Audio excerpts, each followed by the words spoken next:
Hi, welcome back to D&D Stories, the 4th year in a row? This is your channel, dude. I don't know. 4th year in a row. 5th year? I don't know. I lost count. Right here. We do this every year. Do the videos get a lot of views? No. Do we have a fun time with them? Hell yeah. I'm here with Mia and Craig and Spencer, my fiance. We're married. My wife, Spencer. He's gonna propose. Yeah, we've been married for a year. We have. Yeah. We're gonna have a baby next And year. I forgot. Oh, that's right. In case you didn't know, Spонker pregnant. Spunky. We're going to have a baby girl. We and are. we're very excited. Yeah. But today we have all gathered in unison today to consider, what if this was just An intervention. An intervention for Craig? You got me. Sorry, man. Unfortunately, there's a really small showing for my intervention. It's only three of us. There's no one else. There's too The much. whole internet. Yeah. My wife, my family, not even here. Not even here. Just you guys. We don't even know what the intervention is for. To be honest, I do appreciate you guys showing up, though. Thank you for You're welcome. helping me get through whatever I'm trying to get through. Today we have gathered together to talk about a story that happened this year of our Lord 2021, where a pretty ridiculous scenario went down in our Icewind Dale Ram of the Frostmaiden game. Before we jump into tonight's story, we do have a sponsor for today's video, Ghostfire Gaming, and their new adventure, Citadel of the Unseen Sun. Citadel of the Unseen Sun is the first ever Grim Hollow adventure using their new platform, Fables. Fables is a subscription service that gives you an episodic adventure each month. An all-in-one 5th edition adventure, each episode includes digital maps and tokens, and all the tools you need are all in one place. Go check it out with the link down below. Last thing I'm going to say in this video, I'm going to be at PAX this week, at PAX Unplugged. If you're at PAX, come say hi to me. I'm going to be there. We're both going to be there. Yep. Icewind Dale Ram of the Frostmaiden. There is a portion of this game where, the 10 towns, it's bad. It's not looking good. There's snow, there's darkness, there's Dugan's Hole, but that's kind of always been there. And there's also the threat of Duragar on the doorstep of the 10 towns. And they're going to take over with a big-ass dragon. Spoilers if you haven't played Icewind Dale, but there's a big dragon, and he's gonna burn your house down. Yep. He's got what? He's got a big ass. He does look, he do be looking kind of chunky. He's got little feet, though. Yeah. I love his little feet. I've seen Craig do this enough, like the stomping feet, that is just ingrained in me now. That's why he always flies, because when he's on the ground, he's like... Scuttles. You guys had made your way to Zardarok's... By the way, this entire game was streamed live on Arcane Arcade, so if you want to go watch it, the link is in the description. And what a show is it? Is it? That game is Goddamn so blast. fun. Oh, Lord. It is chaotic and insane, and And there's... to be honest, it was hard probably for you to pick one. For like one story. Yes! You know what I mean? Because there's so many. This one was just recent and I laughed really hard. Like, I really wanted to do the Panthers too, but I felt like this was better. There are several that happen just in the fortress. Yeah. Oh, yeah. Yeah. So you guys had made your way to Zardarok's fortress. Sunblight is what it's called. To stop these Duragar. You didn't know there was a dragon yet, but you were going down there to figure out what the heck was going on. And as you guys were going in, you fought Duragar, you made your way deeper into the fortress. It was a lot of combat. Yeah. Like a lot. Yeah, it was a lot. Like there was so much dungeon combat crawl. happening. So I feel like the whole first of that game that we were playing, it was just like, we were just doing these huge fights. So it was really just like turns and turns and turns and turns. And then it finally ended with you guys getting to Zardarok and just kicking his ass, killing a mind flayer. And then you're like, where's the treasure room? It wasn't even like a cool fight. We killed him in a hallway. Yeah, he didn't like get- the fight before fighting like all of his minions was Yeah. like really epic, and then like he was just in like a hallway and he's like, was oh just like, no, and then like 8 people just like curb stomped him into the wall. It's like, what happened?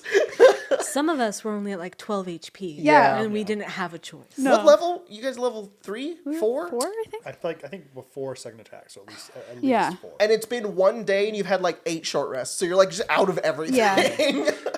No spells, no hit points, no hit dice. But you guys had made your way into the treasure room, sort of. There's just like a bunch of grates and portcullises and chests behind things. And we were at the end of the game. We're all really tired. It was one of the pre-recorded games too, so it was like 1 a.m. I think. I don't remember. But it was like you're playing Kazira. I am. What's your character? He's a Dampier blood hunter. Mm-hmm. Yeah. We were there originally to find his wife who was taken by the Durgar. yeah. We found out from a hag that she was there. Yes. And Colton's character, Alinstra, had information. She was captured there and escaped. She knew that they were building something. So we were like, it's bad all around. We're gonna go scope it out. Yep. And Craig, you're playing Lazarus, the reborn ranger. yes, and Mia, you're playing Immolation, I always want to say barbarian. It's not the case. Goliath. yeah, Goliath. Are you Paladin. Paladin monk? Yeah. Monk? Yeah. No, No, not a just monk. paladin. Just paladin. It's, Just you know what it is? never It's monk. the quarterstaff. Yeah. Yes, the quarterstaff Quarterstaff throws is me like off. that, Yeah. Well, anyways, you guys had made and you had like 5 NPCs with you as well. You had Yeah. like your wife, this Goliath you also found in the prisons, like a changeling or a doppelganger Yeah. you had found as well, and We had the Pierce? The guy that kept slamming you guys his just penis kept in the calling car door? him Penith, and he kept slamming his Penith in the we also cell had door. we also had the Myconid sovereign guy. Yeah. Yes, Oh, yeah. We and saved so him. like a lot of guys, and He was a pacifist though. Yes. So he would My not fight entire with ass us, is a and I pacifist. was very upset about that. he would just summon the dead and then make them fight. Yeah. What was that guy's name? Like Pingle or something? It's not pink. I don't know, but to be honest, I don't care. No, anymore it because is. I was thinking completely overridden everything. I'm pretty sure it was like Peeth or like Pioth. Oh, we're talking about Penis guy? yeah. Him? Actually, I probably believe that it was Pingle. Yeah. Probably. There was the Goliath whose name Pingo? was. I just remember Thunlakalaga because that's just Yeah. really fun to say. I thought his name was Tom. Tom Nook. Nook. Yeah, you guys. I said his name once, and you guys were like Tom Nook and wrote Tom Nook in your notes. Okay, but do you blame us? Could you spell Thunlagalaga just by pronunciation? Yes. No. Thunlakaga. Thunlakalaga. Well, what was his first name? 'Cause I don't remember. Tom. Tom. You guys had made your way into the treasure room, and you were throwing open treasure chests. my character's a monster hunter, so he's like, these could be mimics, these could be traps. So I stabbed a few of them. Was like, no, they're not mimics. I was like, yeah, this is his treasure room. It's behind some doors. I'm just throwing open these Most D&D bins. thing ever is your character going in and just like, guys, look, treasure, chests and whatnot, and then your blood hunter just starts stabbing Yeah. every box. Just a little poke, not like through it all the way because I don't want to damage What the if goods. he's like a really like resistant mimic, and he's like, and then you poke him, and he's like, oh yeah, all right, I'm good, and then no hands. and then yeah. Oh, goodbye. No, they're just sticky. You don't lose your hand. What if you bit me? Oh. Little munch. Do one of those. One of those. Me, Anakin. Look at this thing. You did this to me. Okay, You've done that yourself. He's like, you've done that yourself. the mimic is on like a pedestal. Yeah. I have the high ground. His wife's behind him. Yeah. He's killing his mimic wife. And then mimic Luke and Leia Skywalker go into the 10 towns and are raised by a But they mimic live Uncle in Dugan's Owen. Hole, and it's an alternate universe where they actually get together. Yeah. Oh, God. Whoa. Actually, yeah, that's on brand. Yeah. That really is that's the a most weird horrifying fan part of fiction. the I whole wasn't thing. ready for it, but I do appreciate it. Yeah, so you open one of the chests. I did. There was like gold and there was Yeah. a bunch of stuff you guys were getting. We were just at the end of the game. We were really tired. And then I look over and I'm like, what the fuck is in this box? And I look over and it's a statue, like a statuette of the Demogorgon. You opened up the chest. It had this weird thing where like if you looked at it, you had to make a con save. Like just if you just looked at it, you had to make a con save. And if you failed, you took on a form of madness, of short-term madness. Now, at first it sounds really cool because the madness tables in D&D are really cool, especially the indefinite madness. Yeah. It's like, oh, this is like a new thing. It's like my character's like paranoid or something like that. But the short-term madness isn't that at all. The short-term madness is like you can't talk for a few minutes or like you get scared and run away. And when you looked in it, did you look first? Yes. I'm the one who opened the chest, yeah. You failed a con save. Yeah. And you rolled on it, and it was that you fell unconscious Yep, for so- like a couple of minutes. So Kazira is stabbing boxes and then opens one and then just looks in and just collapses onto the ground Yeah. asleep. It's like the Minecraft thing. It's like, ooh, Yeah. Exactly like completely that. collapse on the ground. It didn't help either that like when you say that whenever Kazira's asleep, He goes, he me me me. he snores like "Shmee." Yeah. Then what happened next was that was it Lazarus? Yeah, Yeah. because I go over to catch Kazira. And Yeah. I'm like, oh, Kazira. And I'm like, what's in the box. Take a little peek inside the box. Yeah. You fail. Yeah. I roll percentage, and you also go unconscious. Yeah. So like, Kazira, oh no, and then you also fall unconscious. And I was like, this is stupid. Yeah. But then it became a thing where like you two were telling everybody else to look in the box. Yeah. I would like to say that Immolation had a good track record with statues up until this point. Yes. Yeah. You know, Yeah. there was one earlier in the Yeah. game, and it was fine. I got to carry it around. Did you go next, or was it freaking Yes. Tom Nook that She went went next? next was because she me. was embarrassed that she had like run away, and then he was like, "What's in the box?" Because Yeah. when Immolation looked inside the box, she got feared. Yes, that's what I Yeah. mean. Yeah, so you went over and you didn't fall unconscious. You looked in the box and nothing them.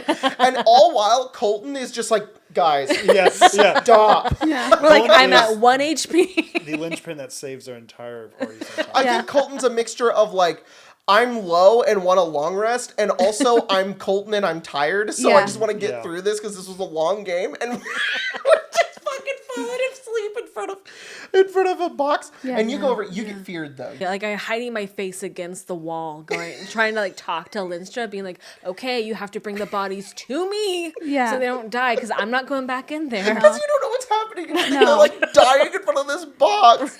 And so then the Goliath goes over and he's like, okay, I'll go help him out. He looks in, fails, falls asleep. unconscious. Yeah. So now And there's a pile. You, this entire adventure, have had a Chewinga I in your have. pocket Yes. that you guys have named. We befriended him. His name is Theoden. absolutely. Because he rides the little snow fox as like a Yes. mount. He doesn't keep it, but for a bit he did. And we're yeah, like, he's and when Theoden. he runs into battle, he enough. screams He- death. death, yeah. Yeah, he He's peeks, like, he peeks inside the little box. He's curious little Chewinga, and Yeah. he also goes Yeah, he's- dead ass sleepy time. And then your wife, who is Yes. also She's with like, the rest of "What's everybody, going on?" it's like, what's going on? And Colton's just like, no. And to be honest, at this point, I'm just having fun. I'm like, how many other NPCs can I get to fall asleep in front of this fucking box? Throw 'em in. Because it's just making Colton mad. Yeah. And it's really funny that there's just a pile of these people who just obliterated Zardarok Sunblight in the hallway over, who come into his treasure room and fall asleep in front of a box. And she comes over and she's like, Kazira, I've got to help him. Yeah. What's in there? I wonder what's in there. Just falls asleep. It really looks like a nesting doll that was dropped. Yeah. We have Thaden's the smallest. We have Tom Nook is the largest. And we're all just kind of piled on top of each other in this pile. Yeah. Yeah. I forgot this. Alinstra got hurt by a Yeah, chest? so Kazira opened the second to last chest. It had the Yeah. Demogorgon statue in it. Yeah. She was like, Colton was mad. He just like, guys, this is silly. She's not going to look at the statue. We're like, look at the statue. Come on, just look at it. It'd be funny. He ignores it, goes to the next statue, the next chest, opens it, and it's like a poison trap or something. Gets and immediately punished. Gets immediately knocked unconscious. We are all unconscious. She is feared of the statue, so she can't In the move closer. hallway. In And- the hallway. And Colton's just at the end of the hallway making death saves. I have to be like, Alinstra, you stopped talking to me. Alinstra. Just a little peek in. Oh, she's dead. Okay. And then I like waddled over to her kind of and like, Yeah. Just like avoided the chest and helped Yeah. her up. And then eventually you guys just woke We up, woke I'm pretty up, sure. yeah. yeah. Now, do you guys still have that statue? Well, Yes, we do. because Alinstra then finally gave into peer pressure Yeah. and went over and looked at it and passed the Succeeded, check. yeah. And I think she like put it in her bag. Yeah. Like wrapped it But in yes, something. we still have it in case we Yeah. need it. What are you going to use that for? Well, we thought gonna be originally like- it would be like a bartering device if someone didn't give us a price we want. Like- What about this? Just fall unconscious? But I'm kind of afraid if we use it, we'll also be affected. the same Yeah. way. Oh, You're absolutely. just like, what about everybody in the room falls unconscious? Guard comes in. What is this? What's there's two unconscious people? What would you do it again? We swept out a whole city. Yeah. The guard comes in, goes conscious. Why did they use the Shardolin Dragon? They could have just used this stupid statue. It's their greatest weapon. To be honest, why did they put it in there? Could've. Every time they look at the Shardolin Dragon, they just fall unconscious. Yeah, it's like a hood They just ornament put it on on the his Shardolin nose. Dragon. Yeah. No, all I'm picturing is the scream of the dragon. Oh, and yeah. it being in the mouth of They're it like, now. oh Death has come for us this day. Oh, wait. They would have won if they did that. If we were fighting the dragon Yeah. and it just Absolutely. opens its mouth, we're all unconscious. Yeah. She's spooked. I am a paladin. I'm not supposed to be afraid of things. That's true. I've been Yes. afraid of 2 things so far, and it's both The statue. statues. And what's the other one? The other statue. The one we ghosty. yeah. That's right. Yeah, yeah. I thought you were gonna say Oral. No, she's not afraid of oral. Oh, that's cool. Oral's like the Grinch. Yeah. She's about as scary as the Grinch is. Yeah. You know what? Yeah, she's just hiding up in her mountain, going like, mm. Those damn Tin Towners. Yeah. If you guys want to watch this catastrophe of a D&D game, you can check it out in the link in the description. Consider subscribing to Arcane Arcade, but don't subscribe to XP to level 3. No. No, you could, though. I've never asked anybody to do that, and I never will. Actually, unsubscribe. Oh wait, hang on. Unsubscribe from here. Go subscribe to Arcane Arcade. Yeah. All right, fair. Still money laundering? No. Oh, you do it. It's subscriber laundering. Yeah. We will be back next week with another D&D story that is sure to knock your socks off. They'll come right off. I'm going to come over, going to grab your little feet. I'm going to steal them. I'm going to take them right off your toes. Feet? Yep. I'll take your feet too. They'll knock your feet off. Like the Bratz dolls? Those are my feet now. Hand over your feet.